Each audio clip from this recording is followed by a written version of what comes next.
सारेगामा कारवां mini भक्ति। भगवद गीता अध्याय 2 सांख्य योग। जय श्री कृष्ण। दोस्तों, जीवन तो सब जीते हैं, लेकिन इसको जीने का सही सलीका कितनों को आता है? यही ध्येय है हमारी इस गीता का। मैं शैलेंद्र भारती भगवान श्री कृष्ण को प्रणाम करते हुए अपना कर्म शुरू करता हूं। जरा ध्यान से सुनिएगा। पहले अध्याय में आपने अर्जुन का विषाद, उसका दुख, उसकी दुविधा जानी। अब श्री कृष्ण उसका उत्तर देंगे और इस अध्याय का नाम है सांख्य योग।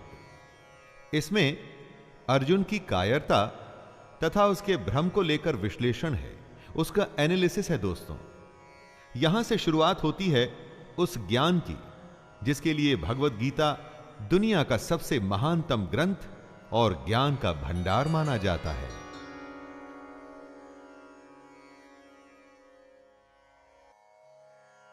संजय उवाच तं तथा कृपयाविष्टम् अश्रुपूर्णाकुलेक्षणं विषिदन्तमिदं वाक्यम् उवाच मधुसूदनः। संजय कहते हैं, उस प्रकार करुणा से भरे हुए और आंसुओं से पूर्ण तथा व्याकुल नेत्रों वाले शोक युक्त उस अर्जुन को भगवान देखते हैं। अर्जुन दुख से घिरा हुआ है, आशा खत्म हो चुकी है, हिम्मत टूट चुकी है, और ऐसे में कृष्ण उसे समझाना शुरू करते हैं। जहां युद्ध का वर्णन होना चाहिए था, वहां दुख और विषाद का माहौल है। अर्जुन की आंखों में आंसू, मन में निराशा है। यह एक बहुत बड़ी हैरानी की बात थी। धृतराष्ट्र या संजय कोई भी इसकी आशा नहीं कर रहे थे। अर्जुन का दुख देखकर कृष्ण उत्तर देने के लिए तैयार होते हैं। दोस्तों, यही है गीता। अर्जुन या हम सबकी शंका और ईश्वर या कृष्ण का ज्ञान। श्री भगवानुवाच कुतस्त्वाकश्मलमिदं विषमे समुपस्थितम् अनार्यजुष्टमस्वर्ग्यम् अकीर्तिकरमर्जुन। श्री भगवान बोलते हैं, हे अर्जुन, तुझे इस समय असमय में यह मोह किस हेतु से प्राप्त हुआ? क्योंकि न तो यह श्रेष्ठ पुरुषों के द्वारा आचरित है, न स्वर्ग को देने वाला है, और न कीर्ति को करने वाला ही है। युद्ध के समय ऐसी शंका, यह तो असमय है। दोस्तों, इस तरह अपने शत्रु के प्रति मोह दिखाने का काम अर्जुन जैसे योद्धा कैसे कर सकते हैं? अपने कर्म से अगर हम मुंह मोड़कर मोह या किसी और वजह से हताश बैठ जाएं, तो वो ठीक नहीं है। इससे कभी कोई लाभ नहीं होता। क्लैब्यमास्मगमः पार्थ नैतत्त्वयुपपद्यते क्षुद्रं हृदय दौर्बल्यं त्यक्त्वोत्तिष्ठ परन्तप। कृष्ण समझा रहे हैं, हे अर्जुन, नपुंसकता को मत प्राप्त हो। अगर तू युद्ध में आया है तो युद्ध कर, ऐसे डर मत। तेरे जैसे धनुर्धर के लिए यह ठीक नहीं है, सही नहीं कि इस तरह से मन की कमजोरी दिखाओ। दोस्तों, श्री कृष्ण यहां नपुंसकता का अर्थ शक्तिहीनता, कमजोर हो जाना, युद्ध से मुंह मोड़ लेने वाली बात कर रहे हैं। यानी कि जो धर्म कहता है उसके अनुसार कर्म तो करना ही चाहिए। स्वयं को कमजोर मानकर बात को छोड़ देना यह सही नहीं है। बुरे समय में अगर हमें भी जब आशंका सताए, यही बात हमें याद रखनी चाहिए कि मन की दुर्बलता छोड़ हमें सिर्फ उस कर्म के बारे में सोचना चाहिए जो हम करने के लिए आए हैं। अर्जुन उवाच कथं भीष्ममहं संख्ये द्रोणं च मधुसूदन इषुभिः प्रतियोत्स्यामि पूजार्हा वरिसूदन। अर्जुन अपनी शंका के बारे में कहते हैं, हे मधुसूदन, मैं रणभूमि में किस प्रकार बाणों से भीष्म पितामह और द्रोणाचार्य के विरुद्ध लड़ूं, जिनसे मैंने सब कुछ सीखा है, जो मेरे लिए सबसे बड़े हैं, उन पर मैं कैसे बाण चला सकता हूं। दोस्तों, यहां पर अर्जुन का कहना है, उसका संशय है, असल में सुनने में गलत नहीं लगता। अर्जुन जिनकी पूजा करते हुए बड़े हुए हैं, अपने पितामह या अपने गुरु पर वो बाण कैसे चला सकते हैं। लेकिन युद्ध का तो यही काम है। बाण शत्रु और अपने में भेद नहीं करता। जब वो चलता है तो प्राण लेने के इरादे से, जिसे करने में इस वक्त अर्जुन असफल हो रहे हैं। गुरु न हत्वा हि महानुभावान् श्रेयो भोक्तुं भैक्षमपि हलोके हत्वार्थकामांस्तु गुरुनिहैव भुञ्जीय भोगान् रुधिरप्रदिग्धान्। अर्जुन की दुविधा गलत नहीं लगती जब वो ऐसा कहते हैं कि इन महानुभाव गुरुजनों को न मारकर मैं इस लोक में भिक्षा का अन्न भी खाना कल्याणकारक समझता हूं। यहां पर अर्जुन कहते हैं कि इन गुरुजनों को मारकर इस दुनिया में किसी भी तरह का लाभ ले लूं, उसका क्या मतलब है। अपने इन लोगों को मारकर उससे अर्थ और भोग, धन धान्य, ऐश्वर्य, ये सब तो मैं प्राप्त कर लूंगा, परंतु ऐसे भोगों से क्या प्राप्त होगा। दोस्तों, अर्जुन ही नहीं, दुनिया में न जाने कितने लोग ऐसे होते हैं जिन्हें लगता है कि परिवार भी न छूटे और मोक्ष भी प्राप्त हो जाए, परंतु यह तो संभव नहीं। न चैतद्विद्मः कतरन्नो गरीयो यद्वा जयेम यदि वा नो जयेयुः यानेव हत्वा न जिजीविषामस्तेव स्थिताः प्रमुखे धार्तराष्ट्राः। अर्जुन कहते हैं, हम ये भी नहीं जानते कि हमारे लिए युद्ध करना और न करना, इन दोनों में से कौन सा श्रेष्ठ है, अथवा ये भी नहीं जानते कि उन्हें हम जीतेंगे या वे हमको जीतेंगे। और जिनको मारकर हम जीना भी नहीं चाहते, वे ही हमारे आत्मीय धृतराष्ट्र के पुत्र हमारे मुकाबले में खड़े हैं। भविष्य में क्या होगा ये तो कोई भी नहीं जानता। विधि ने क्या विधान लिखा है उसके बारे में किसी को नहीं पता, लेकिन वर्तमान में हम जो करना चाहते हैं उसका निर्णय हमारे हाथ में होता है। हमारे कर्म सिर्फ और सिर्फ हमारे ही हाथ में हैं। तो क्या युद्ध जीतने के लिए अपनों को मारना ठीक है?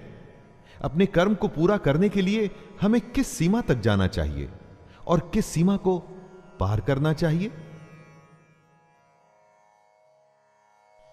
कार्पण्य दोषोपहत स्वभावः पृच्छामि त्वां धर्म सम्मूढ़चेताः यच्छ्रेयः स्यान्निश्चितं ब्रूहि तन्मे शिष्यस्तेऽहं शाधि मां त्वां प्रपन्नम्।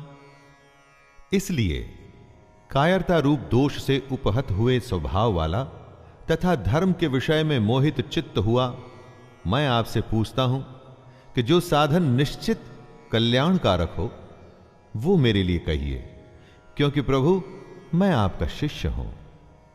दोस्तों, कमजोर क्षणों में हम डर जाते हैं, जिससे कंफ्यूजन का भाव हमारे अंदर आता है।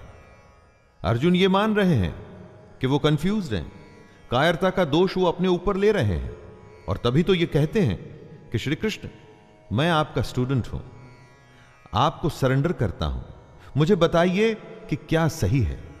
दुविधा के समय गुरु ही एकमात्र सहारा होता है। दोस्तों, और गुरु के सामने कुछ भी छुपाना नहीं चाहिए। खुलकर अपने हृदय की बात, अपना भय, अपनी शंका, सब कुछ सामने रख देना चाहिए। अगर ऐसा करेंगे तभी तो आपको मार्गदर्शन मिलेगा।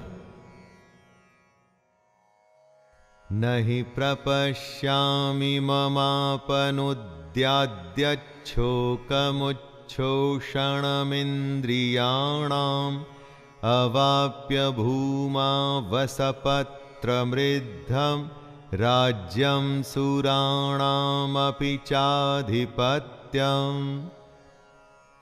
अर्जुन आगे कहते हैं, जीतने पर उन्हें जमीन मिल जाएगी, धन धान्य मिलेगा, नाम होगा, लेकिन इन सब के मिलने के बाद उनका यह दुख कम नहीं होगा जो उन्हें अभी महसूस हो रहा है।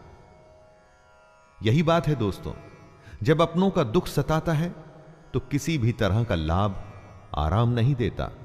और उससे भी बड़ी बात, अगर आप शोक में हैं, दुख में हैं, तो जब तक उस दुख को दूर नहीं करेंगे, उसकी वजह ढूंढ नहीं लेंगे, उसका उपाय नहीं ढूंढ लेंगे, दुनिया का कोई भी सुख आपको आराम नहीं दे पाएगा।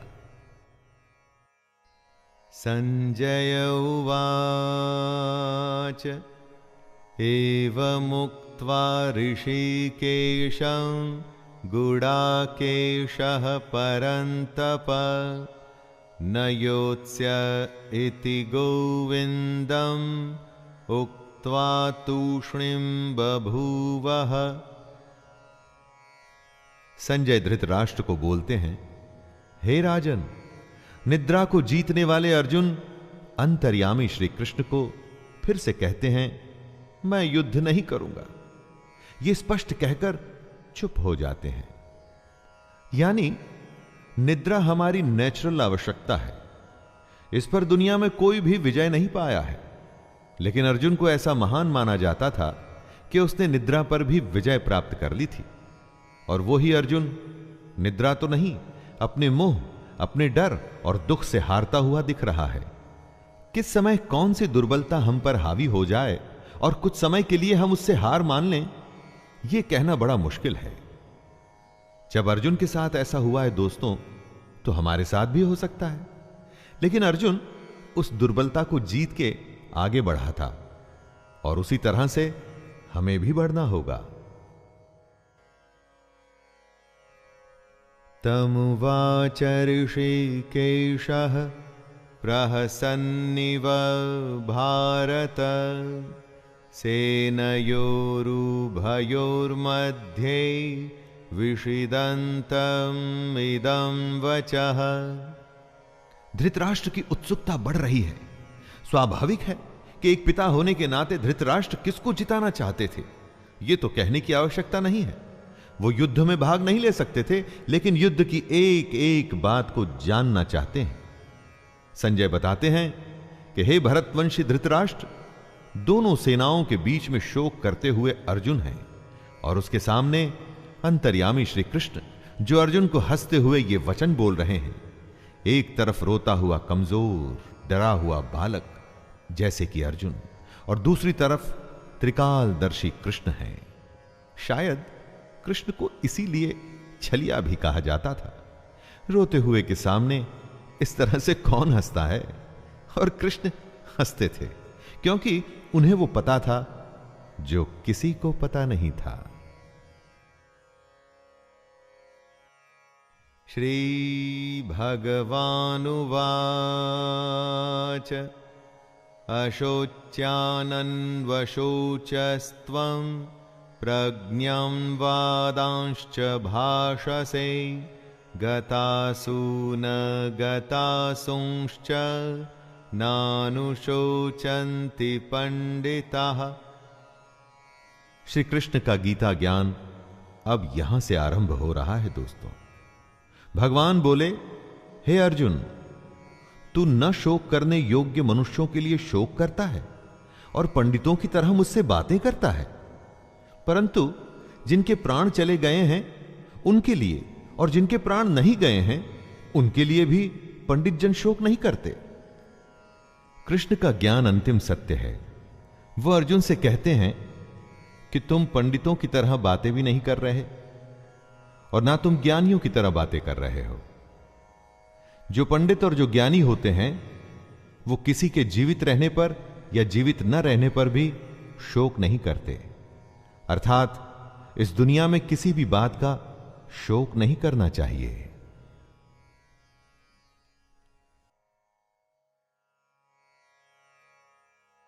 न त्वैवाहं जातु नासं न त्वं नेमे जनाधिपः न चैव न भविष्यामः सर्वे वयमतः परम। हे अर्जुन, न तो ऐसा ही है कि किसी काल में मैं नहीं था, तू नहीं था, अथवा ये राजा लोग नहीं थे, और न ऐसा ही है कि इससे आगे हम सब नहीं रहेंगे। ऐसा कोई समय नहीं था अर्जुन, जब अर्जुन नहीं था, कृष्ण नहीं था, बाकी के राजा नहीं थे। हम आते हैं और जाते हैं, फिर से आते हैं, समय का खेल चलता रहता है। अब यह बात अर्जुन या हमारे जैसे दुनियादारी में फंसे लोगों के लिए समझना या समझाना बहुत मुश्किल है दोस्तों, और इसी में से कृष्ण हमें बाहर निकालना चाहते हैं। काल का फेर, जी हां, काल का फेर तो चलता ही रहता है। हर काल में हमारे जैसे, अर्जुन के जैसे और कृष्ण के जैसे लोग होते हैं। आने वाले समय में भी हम तीनों होंगे और ऐसा ही खेल फिर से होगा। देहिनोऽस्मिन् यथा देहे कौमारं यौवनं जरा तथा देहान्तरप्राप्तिर्धीरस्तत्र न मोह्यते। कृष्ण जीवन का खेल समझाते हुए कहते हैं, जैसे जीवात्मा की इस देह में बालकपन, जवानी और वृद्धावस्था होती है, वैसे ही अन्य शरीर की प्राप्ति होती है। इस विषय में धीर पुरुष मोहित नहीं होता। हमारी आत्मा तो वही रहती है, लेकिन शरीर बचपन से बुढ़ापे तक बदलता है। वैसे ही नए जन्म में नया शरीर मिलता है। दोस्तों, कृष्ण कहते हैं कि बदलाव प्रकृति का नियम है। जो अभी है वो अगले पल बदल चुका है। आपको चाहे वो दिखे या ना दिखे, आप उसे महसूस करें या ना करें। जब बदलाव नियम है, ऐसे नियम के लिए फिर दुखी क्यों होना? जो नहीं बदलता उसे कहते हैं आत्मा। आत्मा की इस परिभाषा को ध्यान से समझ लीजिए। शरीर बदलता है दोस्तों, आत्मा कभी नहीं बदलती।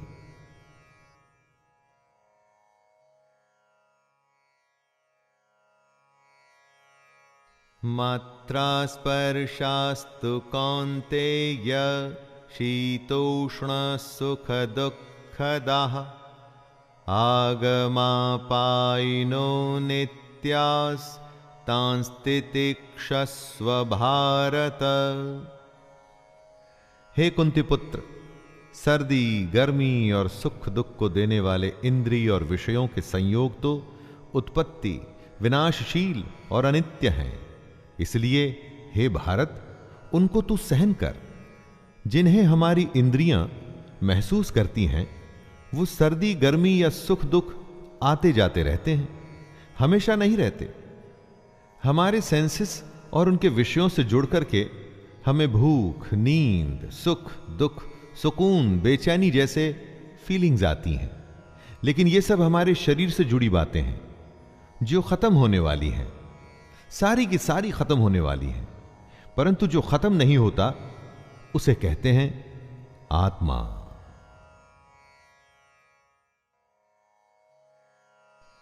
यम ही न व्यथयन्त ये ते पुरुषं पुरुषर्षभ समदुःख सुखं धीरं सोमृततत्त्वाय कल्पते।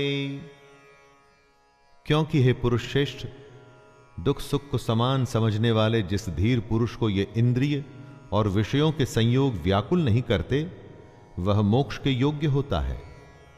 सुख दुख जो बराबर समझे, दोनों हालत में एक जैसा रहे, वही जीवन में आगे बढ़ता है। जितनी भी आपकी आयु हो, जीवन में जरा पीछे मुड़ के देखिए। न जाने कितनी बार आप सुख दुख से बीते होंगे।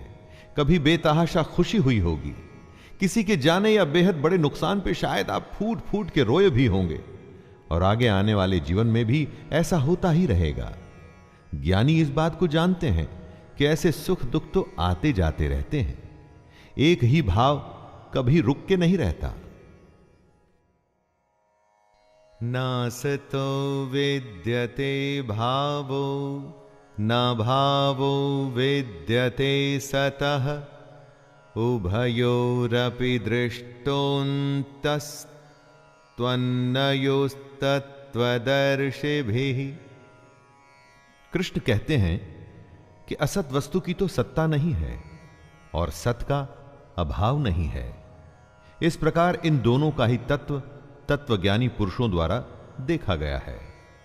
दोस्तों, जो झूठ है उसका कोई मूल्य नहीं, मूल्य सिर्फ सच का ही है। समझदार लोग इस बात को समझते हैं। जिसका आना जाना लगा रहे उसके लिए कोई क्या शोक करे। सुख गया तो दुख दरवाजे पर आने के लिए बिल्कुल तैयार खड़ा है। एक के लिए दुख करेंगे तो आने वाली अच्छी खबर के लिए जल्द ही खुश ही होना पड़ेगा। लेकिन अगर आप ज्ञान को समझें तो पाएंगे कि ये दोनों भाव झूठे हैं। इनका कोई मूल्य नहीं। मूल्य है तो सिर्फ आत्मा का, जो निरंतर है और सिर्फ वही सच है।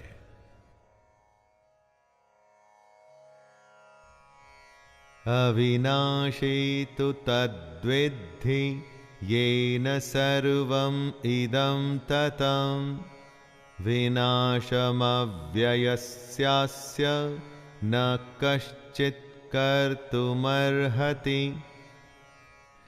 नाश रहित तो तू उसको जान जिससे ये संपूर्ण जगत दृश्य वर्ग व्याप्त है। इस अविनाशी का विनाश करने में कोई भी समर्थ नहीं है। मतलब परमानेंट सिर्फ वही है जिसमें ये पूरा जगत, पूरी दुनिया समाई हुई है, जो सबसे बड़ा सच है। बाकी सब कुछ आता जाता रहता है। सिर्फ ये सच्चाई ही हमेशा के लिए है। इस बात को समझने में डिफिकल्टी आ सकती है। ऐसा भी लग सकता है कि समझ नहीं आई, लेकिन इसको समझे बिना कोई हल भी तो नहीं है। हमारी आत्मा ही दुनिया की सबसे बड़ी सच्चाई है। यही आत्मा हमारे भीतर है, और जब यह आत्मा बाहर है तो पूरी दुनिया जो हमें दिखती है ना, वो भी इसी में समाई हुई है। अंतवंत इमे देहा नित्यस्योक्ताः शरीरिणः अनाशिनो प्रमेयस्य तस्माद्युध्यस्व भारत।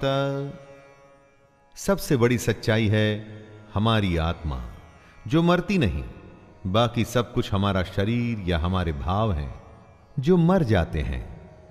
कृष्ण कहते हैं, हे भरतवंशी अर्जुन, तू युद्ध कर, क्योंकि ये आत्मा अमर है, इसका मरना संभव नहीं। इसीलिए इसे सबसे बड़ी सच्चाई कहा गया है। महापुरुष इसी ज्ञान, इसी आत्मा को समझने में अपना पूरा जीवन संन्यास में, समाधि में, ध्यान में बिता देते हैं। कृष्ण का कहना है कि शरीर नाशवान है और आत्मा अमर है, और वही सच्चाई है, तो शोक किस बात का करना। य एनं वेत्ति हन्तारं यश्चैनं मन्यते हतम् उभौ तौ न विजानीतो नायं हन्ति न हन्यते। जो इस आत्मा को मारने वाला समझता है तथा जो इसको मरा हुआ मानता है, वे दोनों ही नहीं जानते सच्चाई को, क्योंकि ये आत्मा वास्तव में न तो किसी को मारती है और न किसी के द्वारा मारी जाती है। अर्थात आत्मा सिर्फ होती है, उसका होना ही सच है, बाकी कुछ नहीं। ये तो अज्ञान ही है जो हमें यह सोचने पे मजबूर करता है कि हमने किसी को मार दिया या हम मार देंगे। लोग अपने अहंकार में ऐसा समझते हैं कि वे बहुत कुछ कर सकते हैं या बहुत कुछ कर चुके हैं। यह सिर्फ उनकी नादानी है। अज्ञानता है।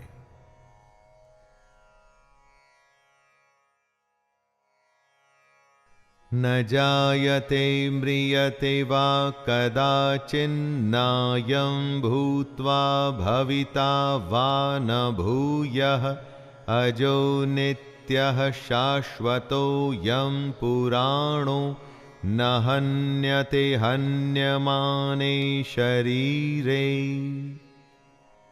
कृष्ण आगे समझाते हैं कि ये आत्मा किसी काल में भी न तो जन्मती है और ना ही मरती है, तथा ना ये उत्पन्न होकर फिर होने वाली ही है, क्योंकि ये तो अजन्मा, नित्य, सनातन और पुरातन है। शरीर के मारे जाने पर भी ये मरती नहीं। आत्मा हमेशा रहती है, हर काल में। बाकी सब कुछ आता है और जाता है। आत्मा कल, आज और कल हमेशा रहेगी। गीता की सबसे गंभीर बात का यह मूल है दोस्तों, जब कुछ नहीं था तो आत्मा थी, जब कुछ नहीं होगा तो भी आत्मा होगी। आत्मा को छोड़ बाकी सब बदलेगा, आएगा और जाएगा।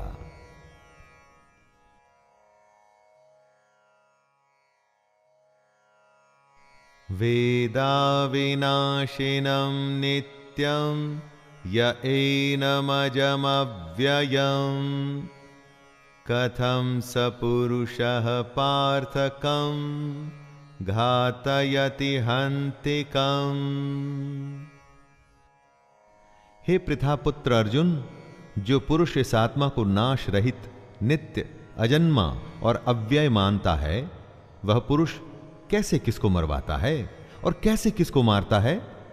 जो इस बात को समझता है कि आत्मा ही सबसे बड़ा सच है, वो किसी को कैसे मार सकता है या कैसे मरवा सकता है? इस बात को समझने का मतलब है कि ब्रह्म रूपी सच को समझना, ब्रह्म को समझना। सच से अधिक हम झूठ को महत्व देते हैं, आत्मा से अधिक हम पार्थिव शरीर को। पार्थिव शरीर जो मिट्टी से बना है और अग्नि में जल के उसी में मिल जाएगा और फिर से मिट्टी हो जाएगा।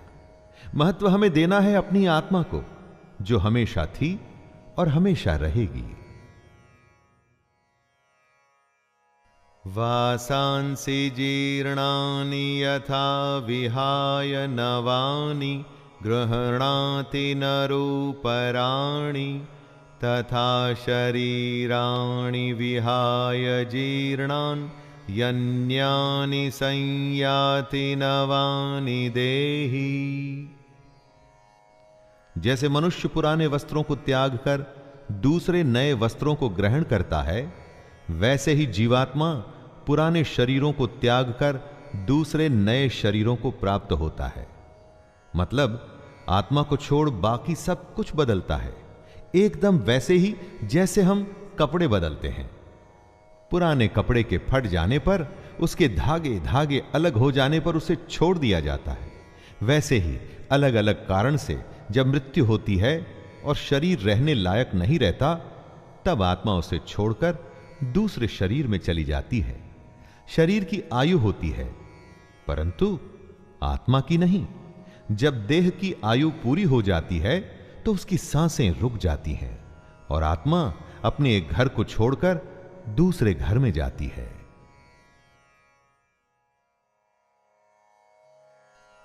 नैनं छिन्दन्ति शस्त्राणि नैनं दहति पावकः न चैनं क्लेदयन्त्यापो न शोषयति मारुतः। इस आत्मा को शस्त्र नहीं काट सकते, इसको आग नहीं जला सकती, इसको जल नहीं गला सकता और वायु सुखा नहीं सकती। आत्मा कोई वस्तु नहीं कि कट जाए, जल जाए या सूख जाए। आत्मा के इसी स्वरूप को कृष्ण समझा रहे हैं। जैसे कपड़ा फटता है, गल जाता है, उसी तरह से आत्मा को कोई वस्तु समझना भूल होगी। उस आत्मा को अपनी इस दुनिया की किसी चीज से मत तोलिए। आत्मा किसी के भी जैसी नहीं, उसका कोई दूसरा उदाहरण संभव ही नहीं। आत्मा अपने आप में विरली और अनूठी है। यह हमसे पहले भी थी और आगे भी रहेगी। अच्छेद्योऽयमदाह्योऽयम् अक्लेद्यो शोष्य एव च नित्यः सर्वगतः स्थाणुरचलोऽयं सनातनः। ये आत्मा अच्छेद्य है, इसे छेदा नहीं जा सकता। ये आत्मा अदाह्य है, इसे जलाया नहीं जा सकता। अक्लेद्य है मतलब गीला भी नहीं किया जा सकता। और निसंदेह अशोष्य है मतलब इसे सुखाया भी नहीं जा सकता। ये आत्मा नित्य, सर्वव्यापी, अचल, स्थिर रहने वाली और सनातन है। सनातन का अर्थ क्या होता है दोस्तों? जो हमेशा से है और हमेशा रहेगा, वही आत्मा भी है।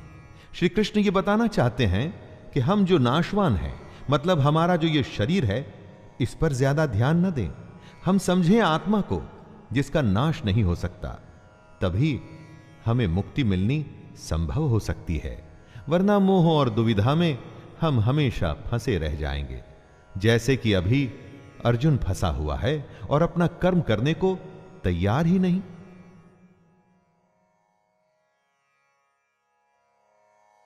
अव्यक्तोऽयमचिन्त्योऽयम् अविकार्योमुच्यते तस्मादेवं विदित्वैनं नानुशोचितुमर्हसि। आत्मा का स्वरूप अव्यक्त है, मतलब इसे व्यक्त नहीं कर सकते, समझा नहीं सकते। इसको अचिंत्य कहते हैं। इसको आप सोच भी नहीं सकते। यह आत्मा विकार रहित है। आत्मा में कोई कमी नहीं होती दोस्तों। कृष्ण आगे कहते हैं कि हे अर्जुन, इस आत्मा को उपर्युक्त प्रकार से जानकर तू शोक करने के योग्य नहीं है, अर्थात तुझे शोक करना उचित नहीं है। आत्मा अव्यक्त इसलिए है क्योंकि इस आत्मा को हम अपनी इंद्रियों से नहीं समझ सकते। इंद्रियां इस दुनिया के लिए है और इन इंद्रियों से हम हैप्पीनेस, सैडनेस, सर्दी, गर्मी, टचिंग, खाना पीना, ऐसी भौतिक एक्टिविटीज करते हैं। आत्मा इन सब से परे है। अथ चैनं नित्यजातं नित्यं वा मन्यसे मृतं तथापि त्वं महाबाहो नैवं शोचितुमर्हसि। आत्मा का ये ज्ञान कृष्ण अर्जुन को इसलिए दे रहे हैं कि वो जिनके लिए शोक कर रहा है वो व्यर्थ है। कृष्ण समझाते हैं कि हे अर्जुन, यदि तू इस आत्मा को जन्म लेने वाली तथा सदा मरने वाली मानता है, तो हे महाबाहो, तू इस प्रकार शोक करने के योग्य नहीं है। दोस्तों, अगर अर्जुन आत्मा को जन्म लेने वाला और मरने वाला समझता है, तो भी शोक करने का कोई अर्थ नहीं है। अगर अर्जुन आत्मा को शरीर की तरह ही जन्म लेने वाला और मरने वाला समझता है, तो भी युद्ध में मरने वालों के लिए शोक करने का कोई मतलब नहीं। जातस्तहि ध्रुवो मृत्युर्ध्रुवं जन्म मृतस्य च तस्मादपरिहार्येऽर्थे न त्वं शोचितुमर्हसि। कृष्ण कहते हैं कि हे अर्जुन, अगर तुम ये मानते हो कि जन्मे हुए की मृत्यु निश्चित है और मरे हुए का जन्म निश्चित है, तो इससे भी इस बिना उपाय वाले विषय में तुम्हें शोक करने का कोई हक नहीं है। जन्म और मृत्यु तो जुड़े हैं एक के बाद दूसरे का होना, तो फिर शोक क्यों करना? जिसका जन्म हुआ उसका अंत तो निश्चित है, और अगर आत्मा ने जन्म लिया है तो उसका मरना भी निश्चित है। कृष्ण यहां यह कह रहे हैं कि न जाने कितनी ही बार हम उन बातों के लिए शोक करते हैं जिसका होना तय है। यह समझदारी नहीं है।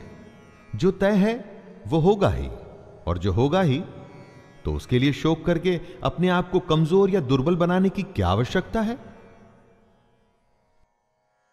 अव्यक्तादीनि भूतानि व्यक्तमध्यानि भारत अव्यक्तनिधनान्येव तत्र का परिदेवना। हे अर्जुन, संपूर्ण प्राणी जन्म से पहले अप्रकट थे और मरने के बाद भी अप्रकट हो जाने वाले हैं, केवल बीच में ही प्रकट है। फिर ऐसी स्थिति में शोक क्या करना?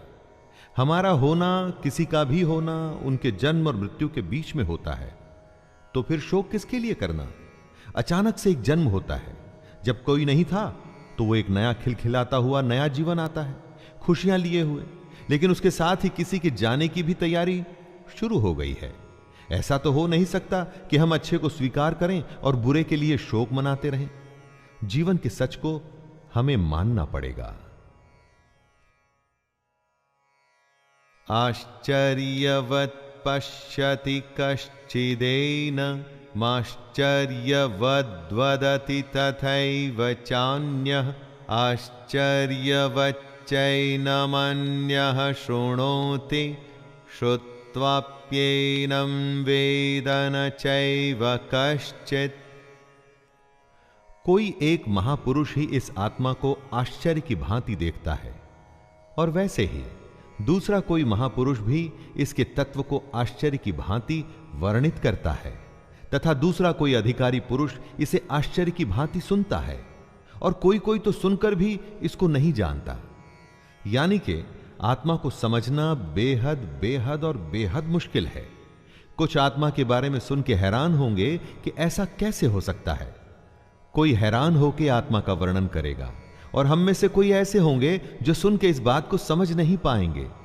बात को समझिए, कितनी ही बार लोग ज्ञान की बातें सुनते हैं और थोड़ी ही देर में वापस अपनी मोह माया की दुनिया में लग जाते हैं। दोस्तों, उसी मोह माया से तो निकलना है अगर आप आत्मा को समझना चाहते हैं। देहि नित्यमवध्योऽयं देहे सर्वस्य भारत तस्मात् सर्वाणि भूतानि न त्वं शोचितुमर्हसि। हे अर्जुन, यह आत्मा सबके शरीर में सदा ही अवध्य है। इस कारण संपूर्ण प्राणियों के लिए तू शोक करने के योग्य नहीं है। अवध्य यानी आत्मा का वध करना संभव नहीं है। जब आत्मा को कोई मार ही नहीं सकता और आत्मा ही एक सच है, तो तू शोक किसके लिए कर रहा है? दोस्तों, सबसे बड़ी बात जो सामने आती है वो ये कि इस आत्मा को समझें कैसे। इसको समझना ही मोक्ष की प्राप्ति है। स्वधर्ममपि चावेक्ष्य न विकम्पितुमर्हसि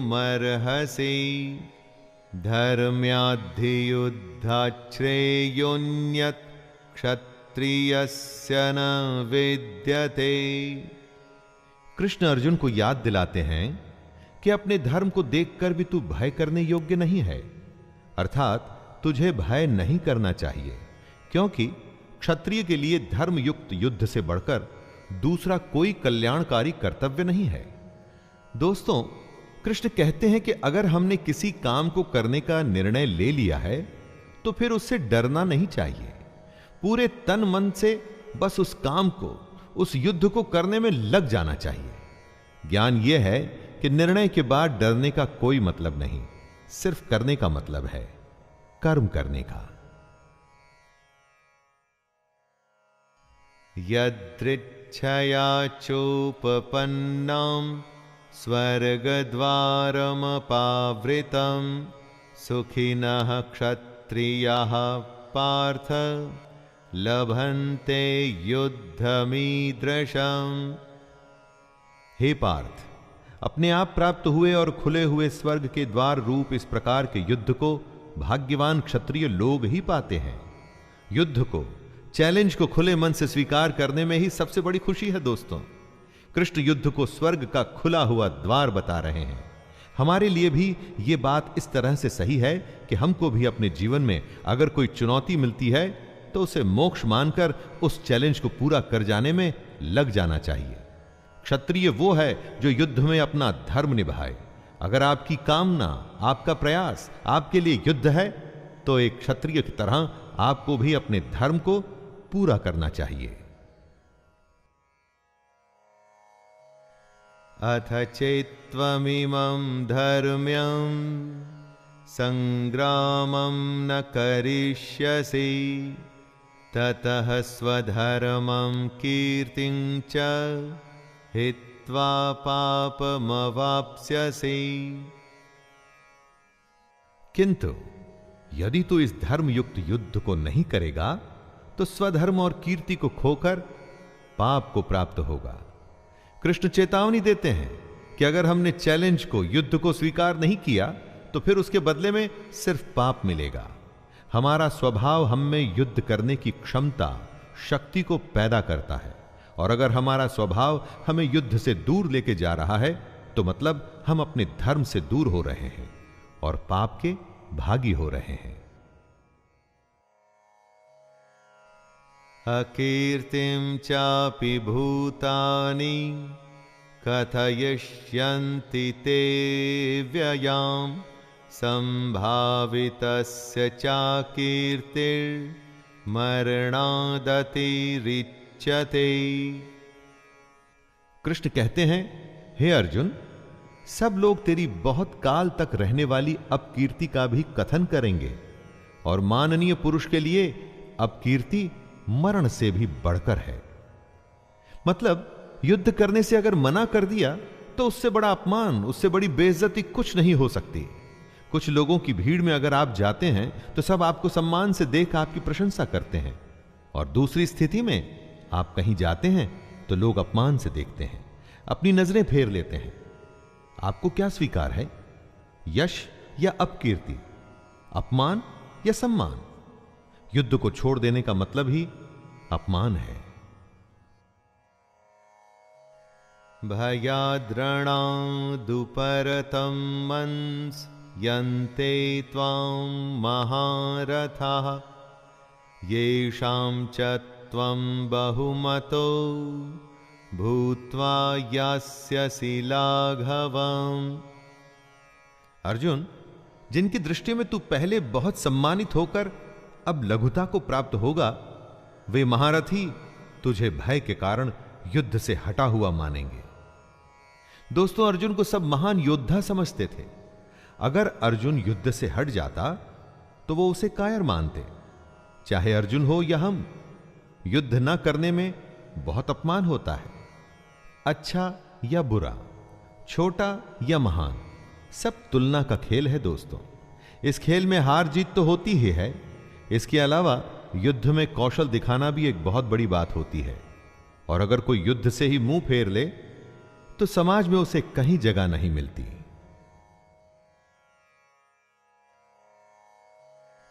अवाच्य वादांश्च बहून् वदिष्यन्ते तवाहिताः निन्दन्तस्त्वसामर्थ्यं ततो दुःखतरं नु किम्।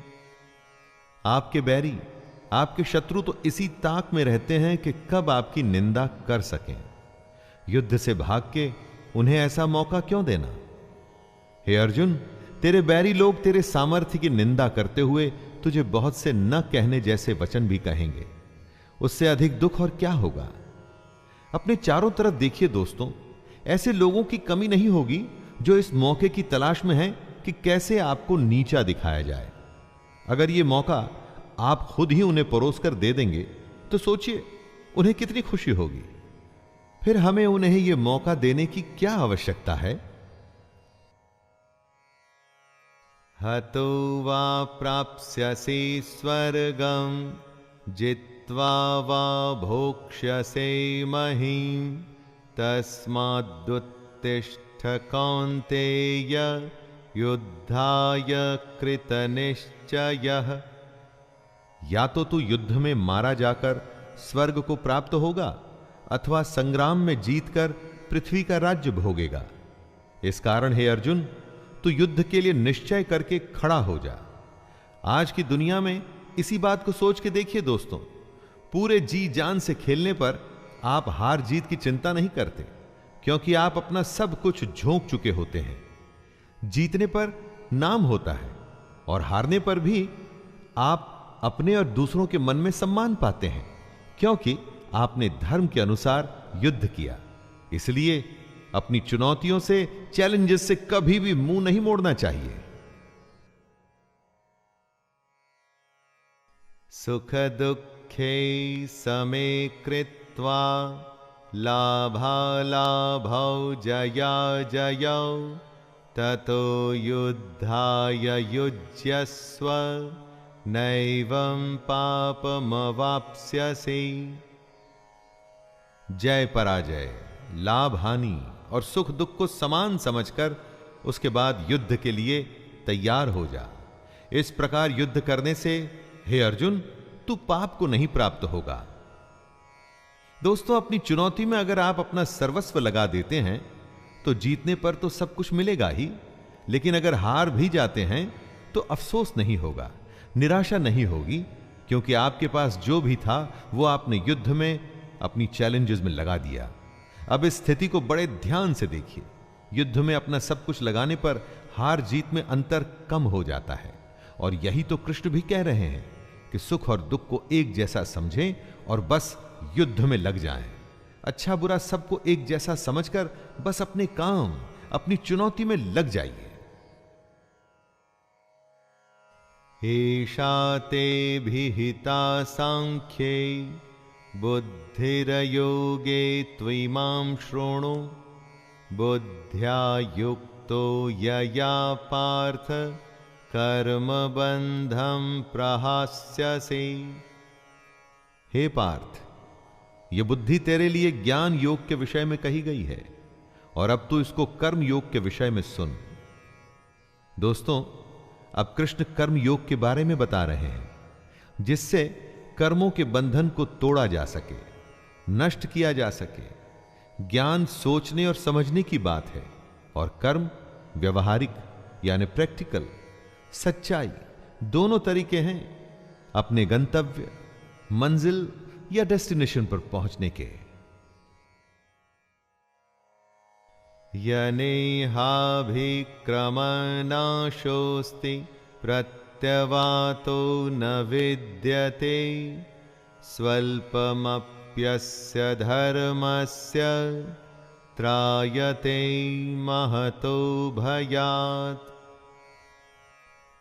इस कर्म योग में आरंभ का अर्थात बीज का नाश नहीं है, और उल्टा फल रूपी दोष भी नहीं है, बल्कि इस कर्म योग रूपी धर्म का थोड़ा सा भी साधन जन्म मृत्यु रूपी महान भय से रक्षा करवा देता है। सबके लिए ज्ञान का, साधना का, साधुओं का मार्ग संभव नहीं है। हमारे जैसे अधिकतर लोगों को कर्म योग अपनाना चाहिए। अगर कर्म योग को समझ के उस पर हम सब चल सकें तो कभी निराशा नहीं होगी। अगर इस कर्म योग को हम थोड़ा सा भी समझ लें तो जन्म और मृत्यु के डर से हमेशा के लिए बच सकते हैं। व्यवसायात्मिका बुद्धिर एकेह कुरु नंदन बहुशाखा ह्यनन्ताश्च बुद्ध्यो व्यवसायिनाम्। हे अर्जुन, इस कर्म योग में निश्चयात्मिका बुद्धि एक ही होती है, किंतु अस्थिर विचार वाले विवेकहीन सकाम मनुष्यों की बुद्धियां निश्चय ही बहुत भेदों वाली और अनंत होती है। जब फैसला लेना हो तो बुद्धि एक ही होती है, लेकिन जहां सोच की, फैसले की, निर्णय की कमी हो वहां कई बुद्धियां काम करती हैं। यहां अनिर्णय की स्थिति के बारे में कहा गया है। दोस्तों, जब आप फैसला नहीं ले पाते हैं, कोई डिसीजन नहीं ले पाते हैं, तो न जाने कितनी ही दिशाओं में आपका ध्यान, आपकी बुद्धि जाती है। लेकिन अगर आप निर्णय करने की सोच लें तो उसके बाद सिर्फ उस काम को करने का ही प्रण होता है। और अगर ऐसा नहीं है तो ऐसा होना चाहिए। यामिमां पुष्पितां वाचं प्रवदन्त्य विपश्चितः वेदवादरताः पार्थ नान्यदस्तीति वादिनः। हे अर्जुन, जो भोगों में तन्मय हो रहे हैं, जो कर्म फल के प्रशंसक वेद वाक्यों में ही प्रीति रखते हैं, जिनकी बुद्धि में स्वर्ग ही परम प्राप्य वस्तु है और जो स्वर्ग से बढ़कर दूसरी कोई वस्तु ही नहीं देखते, यानी ऐसे लोग जो कर्म के बदले में होने वाले सिर्फ फल लाभ की ही बात करते हैं। जब भी कोई काम उससे होने वाले फायदे से शुरू होता है तो वो काम नहीं, स्वार्थ हो जाता है, उसे कर्म नहीं कह सकते। जो लोग ऐसा करते हैं उन्हें कृष्ण कर्म फल का प्रशंसक बता रहे हैं। आप अकर्मी होने से बचिए। कामात्मानः स्वर्गपरा जन्म कर्म फल प्रदां क्रिया विश्लेष बहुलां भोगैश्वर्य गतिं प्रति। ऐसे लोगों को कृष्ण ढोंगी बताते हैं। वो कहते हैं, हे अर्जुन, ऐसा कहने वाले हैं वे अविवेकी जन इस प्रकार की जिस पुष्पित अर्थात दिखाऊ शोभा युक्त वाणी को कहा करते हैं, ऐसे लोग ढोंगी होते हैं। यानी वो लोग जो कर्म की बात सिर्फ इसलिए करते हैं ताकि उन्हें बदले में भोग और ऐश्वर्य जैसे फल या लाभ मिल सकें, काम से ज्यादा उसके होने वाले फायदे की बात करना ढोंग है। कई लोग आपको मिलेंगे जो जमीन पर इतना काम नहीं करेंगे जितना वो हवाई किले बनाएंगे। दोस्तों, ऐसे ढोंगी लोगों से बचना चाहिए। भोगैश्वर्य प्रसक्तानां तया परित चेतसां व्यवसायात्मिका बुद्धिः समाधौ न विधीयते। जो कर्म की बातें सिर्फ भोग और ऐश्वर्य के लिए करते हैं, जिनका ध्येय सिर्फ भोग और ऐश्वर्य है, उन पुरुषों की परमात्मा में निश्चयात्मिका बुद्धि नहीं होती। यानी ऐसे लोगों का ध्येय स्वार्थ होता है, फायदा होता है। भगवान या अपने काम में सच्ची लगन नहीं होती। ऐसे लोगों की संगत से बचना चाहिए। इनकी पहचान होती है इनके नेगेटिव रवैये से।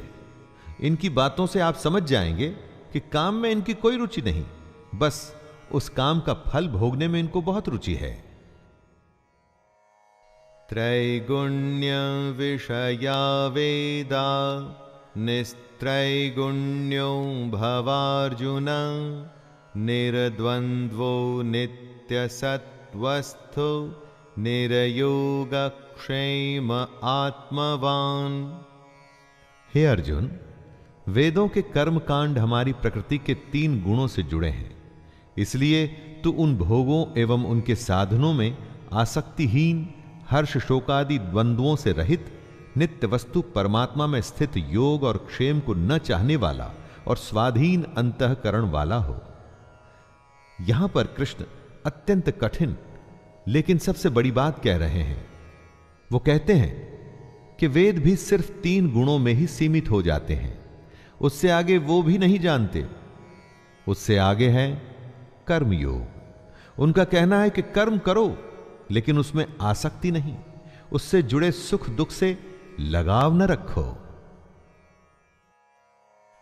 यावानर्थ उदपाने सर्वतः संप्लुतोदके तावान् सर्वेषु वेदेषु ब्राह्मणस्य विजानतः।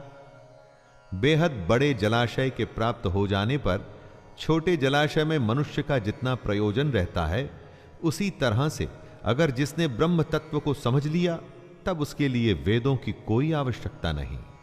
पोथी पढ़ पढ़ जग मुआ, पंडित भया न कोय। पोथी या वेद से ही आपको सफलता मिले ऐसा सोचना गलत है।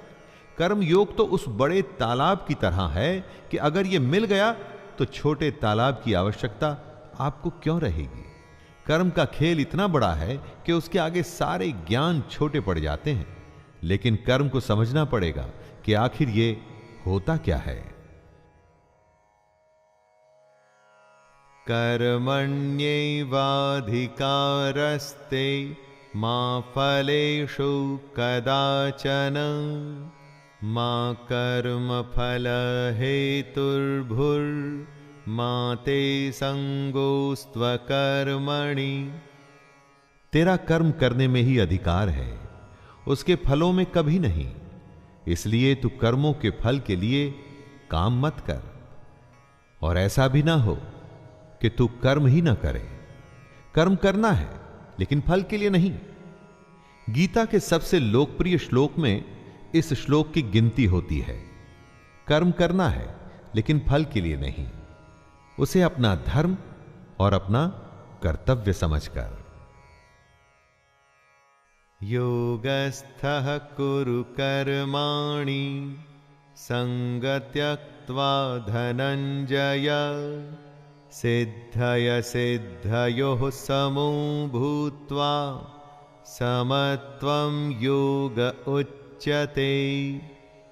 कृष्ण योग को और समझा रहे हैं। हे धनंजय, तू आसक्ति को त्याग कर सिद्धि और असिद्धि में समान बुद्धि वाला होकर योग में स्थित हुए कर्तव्य कर्मों को कर। कर्म के फल की इच्छा न कर, और ऐसा नहीं करना कि कर्म करने में इच्छा न हो। यही निष्काम कर्म की कुंजी, उसकी चाबी, उसका सार है। कर्म के बाद क्या फल मिलेगा उसकी परवाह किए बिना बस पूरी लगन से अपने धर्म और कर्तव्य को पूरा कर। दूरेण ह्यवरं कर्म बुद्धि योगा धनंजय बुद्धौ शरणमन्विच्छ कृपणः फलहेतवः। कर्म के फल की इच्छा को छोड़ के जो निष्काम कर्म योगी होता है वो पाप पुण्य से दूर हो जाता है। जो फल के लिए काम करते हैं उन्हें हमेशा असफल होने का डर रहता है, और इसीलिए कभी भी वो कर्म को अच्छे से नहीं कर पाते, और फिर अगर उनको फल मिल भी जाता है तो इसी फल में उलझ जाते हैं। इसलिए हमें बुद्धि योग की शरण में आना चाहिए। लगन सिर्फ काम में और भगवान में, तब बुद्धि निश्चय से काम कर पाती है।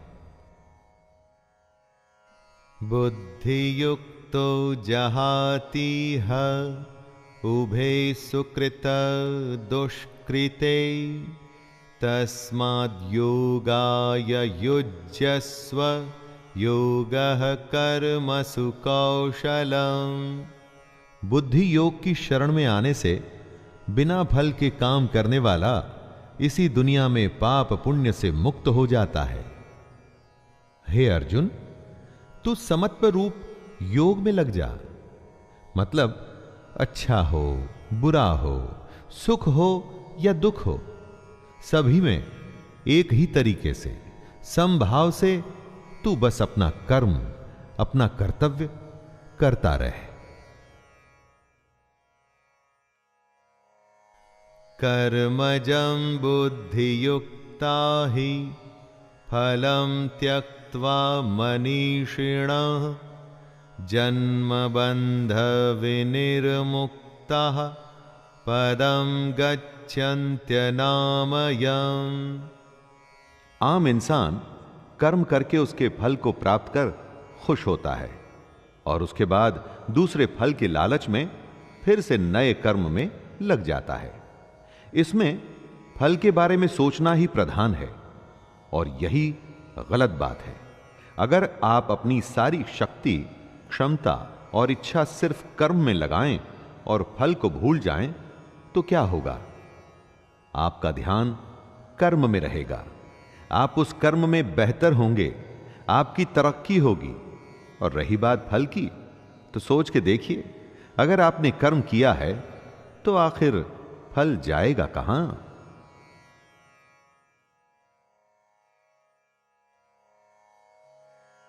यदा ते मोहकलिलं बुद्धिर्व्यतितरिष्यति तदा गन्तासि निर्वेदं श्रोतव्यस्य श्रुतस्य च। कर्म के फल का मोह हो या रिश्तों का मोह, धन या ऐश्वर्य का मोह, यही मोह हमें फंसाता है। जब बुद्धि मोह के दलदल से निकल जाती है तब परमात्मा के पास आने की राह निकल आती है। रिश्ते, धन, ऐश्वर्य बुरे नहीं, उनसे मोह बुरा है, क्योंकि जब आपका लगाव इन वस्तुओं से हो जाता है तो सोचने की शक्ति कम हो जाती है, बुद्धि ठीक से काम नहीं करती, फैसले गलत हो जाते हैं। इसलिए इस मोह को बुरा बताया गया है। धृतराष्ट्र के पुत्र मोह से ही पूरा महाभारत हुआ। युधिष्ठिर के द्यूत या जुए के मोह में उनका पूरा राज्य चला गया था। दोस्तों, ये उस समय की ही बात नहीं है। आप चाहें तो आज के समय के भी कई सारे उदाहरण जो आप अपने आसपास में देख सकते हैं। श्रुति विप्रतिपन्ना ते यदा स्थास्यति निश्चला समाधावचला बुद्धिस्तदा योगमवाप्स्यसि। जितने लोग होते हैं उतने किस्म की बातें होती हैं, और जितनी बातें होती हैं उतने तरीके से बुद्धि सोचती है। जब दिमाग, बुद्धि स्थिर होकर एक जगह या परमात्मा में लग जाती है तो उसे ही योग कहते हैं। बुद्धि का स्थिर हो जाना ही एकाग्रता यानी कंसंट्रेशन कहलाता है। दोस्तों, स्थिर होकर एकाग्रता से कुछ करने को समाधि की स्थिति भी कहते हैं। और अगर आपने कंसंट्रेशन से काम किया हुआ हो तो मैं दावे के साथ कहता हूं कि वो काम कभी भी व्यर्थ नहीं होगा। अर्जुन उवाच स्थितप्रज्ञस्य का भाषा समाधिस्थस्य केशव स्थितधिः किं प्रभाषेत किमासीत व्रजेत किम्। अर्जुन पूछते हैं, हे केशव, समाधि में स्थित परमात्मा को प्राप्त हुए स्थिर बुद्धि पुरुष का क्या लक्षण है? वह स्थिर बुद्धि पुरुष कैसे बोलता है, कैसे बैठता है और कैसे चलता है? दोस्तों, आप जरूर जानना चाहेंगे कि जो लोग अपनी अपनी फील्ड में सबसे ऊपर पहुंचते हैं उनकी सफलता का रहस्य क्या है। अर्जुन भी जानना चाहता है कि जो स्थिर होके अपनी बुद्धि को एक जगह लगा देते हैं उनकी पहचान क्या है। श्री भगवानुवाच प्रजहाति यदा कामान् सर्वान् पार्थ मनोगतान् आत्मयैवात्मना तुष्टः स्थितप्रज्ञस्तदोच्यते। श्री भगवान उत्तर देते हैं, हे अर्जुन, जिस काल में ये पुरुष मन में स्थित संपूर्ण कामनाओं को भली भांति त्याग देता है और आत्मा से आत्मा में ही संतुष्ट रहता है, उस काल में वह स्थित प्रज्ञ कहा जाता है। भगवान कृष्ण ने बताया था कि आत्मा ही सबसे बड़ी सच्चाई है। मोह, इच्छा या कामना छोड़ना ही आत्मा के पास आना है। जिसको संतुष्टि, शांति के लिए किसी दूसरे पर निर्भर नहीं रहना पड़ता, वो ही अपनी कामना को त्याग सकता है। दोस्तों, सोचिए, क्या आपको अपनी खुशी, अपनी शांति के लिए किसी और की आवश्यकता पड़ सकती है? दुःखेष्वनुद्विग्नमनः सुखेषु विगतस्पृहः वीतरागभयक्रोधः स्थितधीर्मुनिरुच्यते। बुरा होने पर जिसके मन में दुख पैदा न हो, अच्छा होने पर जो मन भी शांत रहे, खुशी से पागल न हो, गुस्सा, डर या प्रेम, जो सब कुछ एक ही भाव से एक ही जैसे देखता हो, उसकी बुद्धि स्थिर रहती है और वही मुनि या योगी कहलाता है। अच्छी खबर पे खुश हो जाना, बुरे पे उदास, ये तो स्वाभाविक ही है। अगर किसी जानवर को भी आप कुछ खाने को देंगे तो वो खुश होगा, छीन लेंगे तो उसे बुरा लगेगा। लेकिन इस सब से जो ऊपर उठ जाता है, अलग अलग अवस्थाओं में भी वो अपनी स्वयं की हालत नहीं बदलता, मतलब उसकी बुद्धि स्थिर है, यानी वो मुनि है। वो योगी कहलाने के लायक है। यह सर्वत्रानभिस्नेहस्तत् तत्प्राप्य शुभाशुभं नाभिनन्दति न द्वेष्टि तस्य प्रज्ञा प्रतिष्ठिता। जिसमें लगाव नहीं है, शुभ हो या अशुभ, अच्छा या बुरा, जो दोनों को एक जैसे देखता है, वही अपनी बुद्धि को स्थिर रखता है। इस श्लोक में कृष्ण समझा रहे हैं कि किस तरह से अलग अलग हालत में खुद को, अपनी बुद्धि को स्थिर रखा जाए, कैसे संयम और धैर्य से हम अपने जीवन में अनुशासन ला सकते हैं, वरना चारों तरफ या तो दुख की हाहाकार होगी या खुशी से लोग झूम रहे होंगे।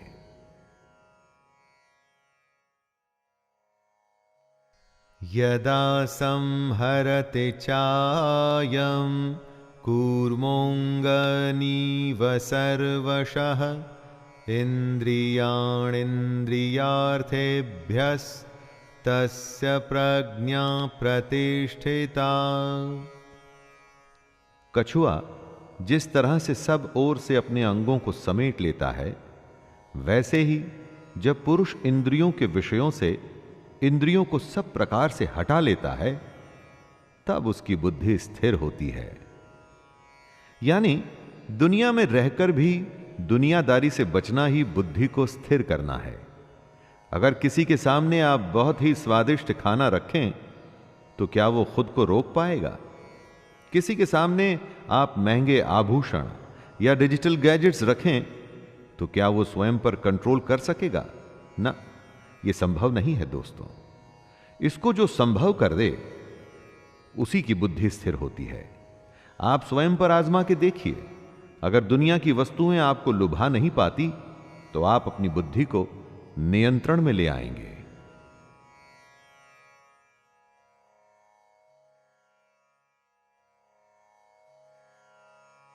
विषया विनिवर्तन्ते निराहारस्य देहिनः रसवर्जं रसोऽप्यस्य परं दृष्ट्वा निवर्तते। संभव है कि हम दुनिया के विषयों में रुचि न लें, इससे हम दुनिया से दूर तो हो जाएंगे, लेकिन दुनिया के प्रति उनकी आसक्ति नहीं जाती। कहने का मतलब है कि मन की इच्छा को खत्म करना है, आसक्ति खत्म करनी है। अगर ऐसा करना है तो ही बुद्धि स्थिर होगी। कृष्ण कह रहे हैं कि मान लीजिए आप दुनिया की वस्तुओं को ना भी बोल देते हैं, तो क्या आपका मन उन्हीं में लगा हुआ है? आसक्ति, इच्छा खत्म करनी है, तभी तो मोह खत्म होगा। मन के लगाव को ही मोह कहते हैं।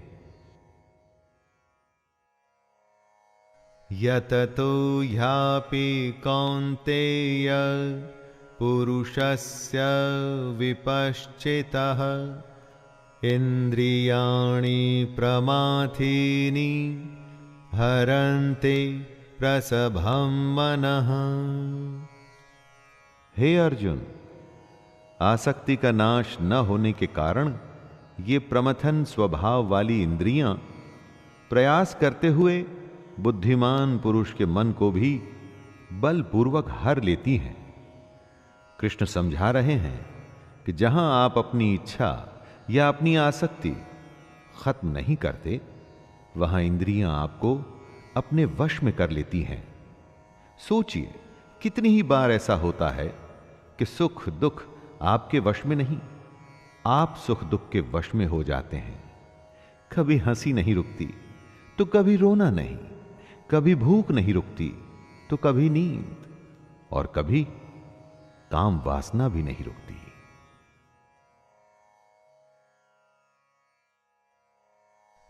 तानि सर्वाणि संयम्य युक्त आसीत मत्परः वशे हि यसेन्द्रियाणि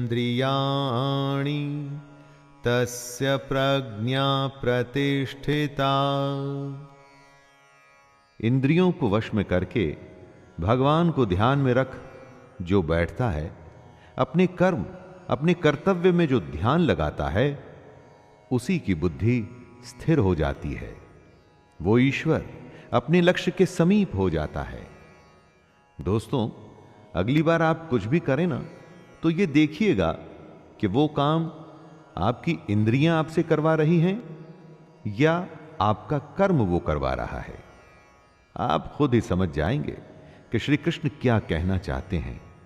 इंद्रियों के वश में ना होकर उन्हें अपने वश में करने पर ही आप अपनी बुद्धि को स्थिर कर पाएंगे।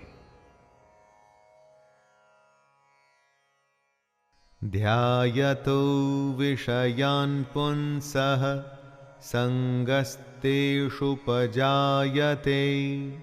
संगात् संजायते कामः कामात् क्रोधोऽभिजायते। विषयों के बारे में अर्थात इच्छाओं के बारे में सोचते रहने से उसमें आसक्ति हो जाती है और आसक्ति से उन विषयों की कामना उत्पन्न होती है, और जब वो कामना पूरी नहीं होती तो क्रोध उत्पन्न होता है। जिस तरह ज्यादा खाने से भूख बढ़ती है, ज्यादा सोने से नींद बढ़ती है, उसी तरह से जब आप अपनी इच्छाओं के बारे में सोचते रहते हैं तो बस उसी में फंस के रह जाते हैं, और उसे ही आसक्ति कहते हैं। आसक्ति के बढ़ने को कामना कहते हैं, और कामना के पूरा न होने पर गुस्सा आता है, और तब आप अपनी समझ खो देते हैं।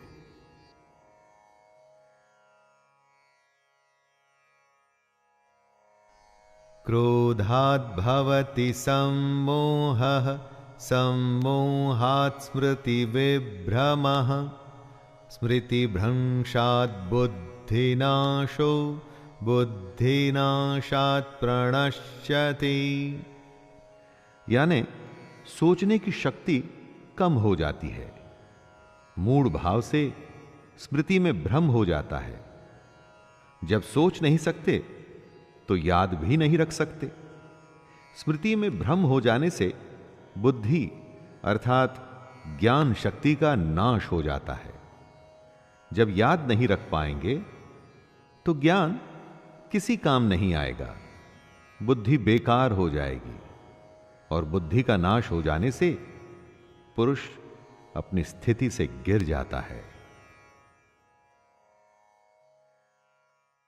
रागद्वेष वियुक्तैस्तु विषयानिन्द्रियैश्चरन् आत्मवश्यैर्विधेयात्मा प्रसादमधिगच्छति। जो अपनी इच्छाओं को, अपनी आसक्तियों को अपने नियंत्रण अर्थात कंट्रोल में रख पाते हैं, दोस्ती शत्रुता गुस्से या प्यार के बिना अपनी इंद्रियों को भटकने नहीं देते, वो अंतःकरण की प्रसन्नता को प्राप्त होते हैं। ऐसे लोगों को बाहरी नहीं, हार्दिक और अंदरूनी प्रसन्नता होती है। आनंद, खुशी, शांति कहीं बाहर नहीं होती दोस्तों, वो तो हमारे अंदर होती है, और हम उसे ढूंढते बाहर हैं। इसलिए ऐसा कहा गया है कि मोह को कहां ढूंढे रे बंदे, मैं तो तेरे पास। प्रसादे सर्वदुःखानां हानिरस्योपजायते प्रसन्नचेतसो ह्याशो बुद्धिः पर्यवतिष्ठते। अंतःकरण की प्रसन्नता होने पर, अंदर से प्रसन्न होने पर दुख खत्म हो जाते हैं, और ऐसे प्रसन्न चित्त कर्म योगी की बुद्धि शीघ्र ही सब ओर से हटकर एक परमात्मा में ही भली भांति स्थिर हो जाती है। दोस्तों, आप अपने लक्ष्य के बारे में सोचिए, प्रयास करिए कि उसे सबसे अच्छा, पूरी दुनिया में दी बेस्ट सबसे श्रेष्ठ उसे कैसे कर सकते हैं और उसे पूरा करने में लग जाइए। फल का मत सोचिए कि लक्ष्य पूरा होगा कि नहीं, बस उसे करते रहिए और फिर देखिए कैसी मानसिक शांति और सुकून मिलता है आपको। नास्ति बुद्धिरयुक्तस्य न चायुक्तस्य भावना न चाभावयतः शांतिर्शान्तस्य कुतः सुखम। जो पुरुष अपने मन या अपनी इंद्रियों को नहीं जीत पाते, उनमें निश्चयात्मिका बुद्धि नहीं होती, यानी कि वो स्पष्ट और सटीक निर्णय नहीं ले पाते। ऐसे मनुष्य के अंतःकरण में भावना भी नहीं होती। भावनाहीन मनुष्य को शांति नहीं मिलती, और शांति रहित मनुष्य को सुख कैसे मिल सकता है? बीमार आदमी क्या अच्छा खाना और क्या बुरा खाना, उसे कुछ अच्छा नहीं लगता। जो अंदर होता है वो बाहर आता ही है। जब आपके अंदर शांति नहीं होगी तो आप आनंद कभी भी प्राप्त नहीं कर पाएंगे।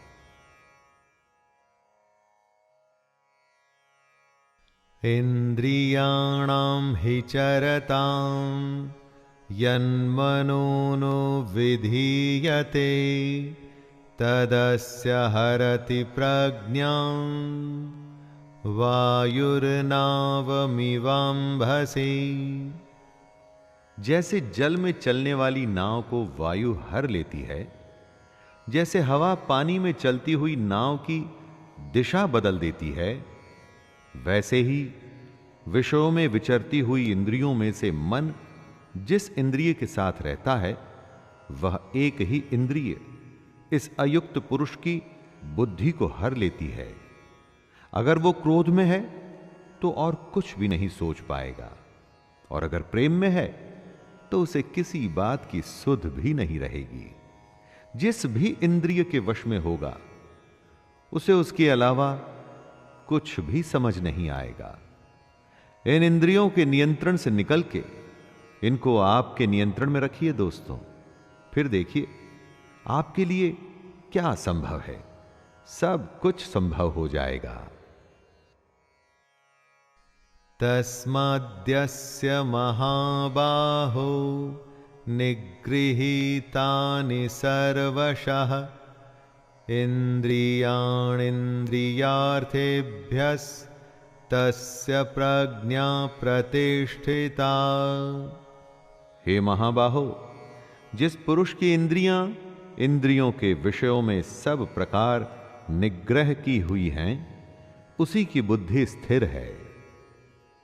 यानी जिस पुरुष ने अपनी इंद्रियों और उनसे होने वाली इच्छाओं पर पूरी तरह से रोक लगा रखी है, उसी की बुद्धि स्थिर है। और बुद्धि हमारा ध्यान ऐसी ऐसी जगह पर ले जाती है जहां पर हम उलझ के अपना असली मकसद भूल जाते हैं। बुद्धि सहारा लेती है हमारी इंद्रियों का। इसलिए अगर बुद्धि पर विजय प्राप्त करनी है दोस्तों, तो इंद्रियों को वश में करना ही होगा।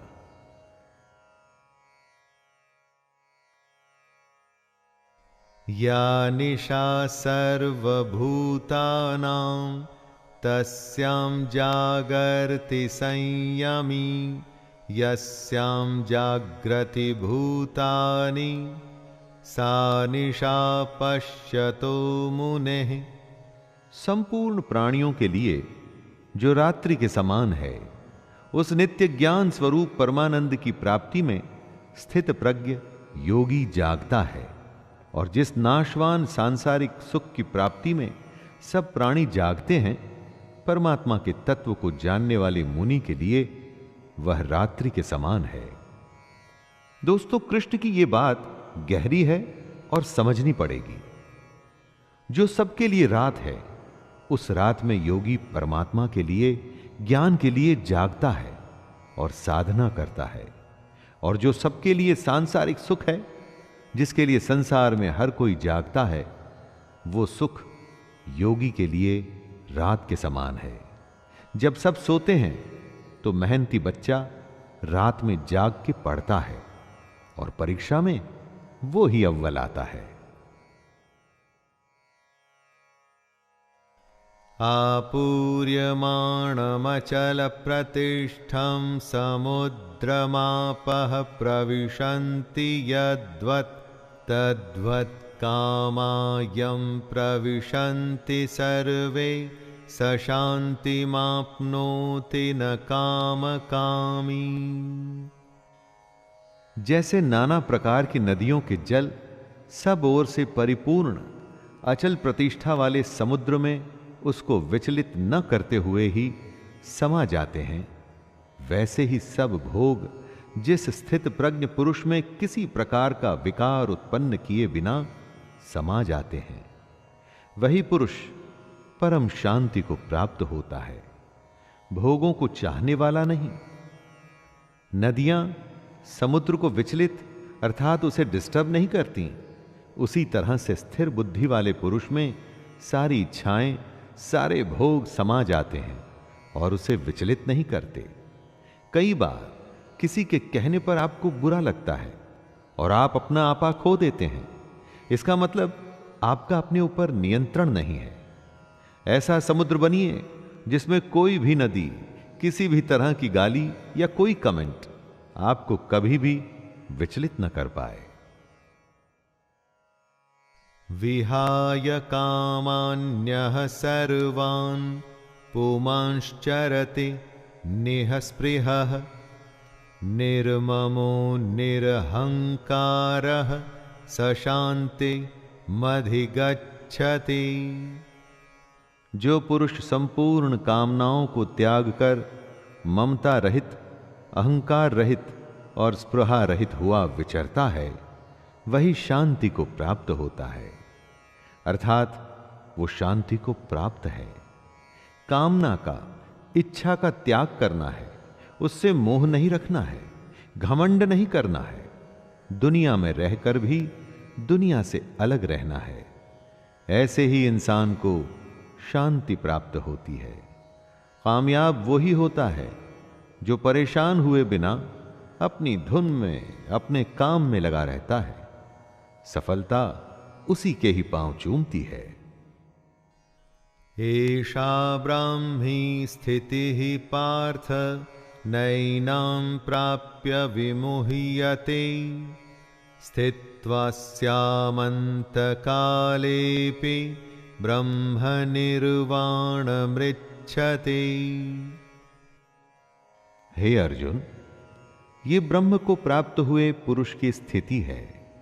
इसको प्राप्त होकर योगी कभी मोहित नहीं होता और अंतकाल में भी इस ब्रह्म स्थिति में स्थित होकर ब्रह्मानंद को प्राप्त हो जाता है।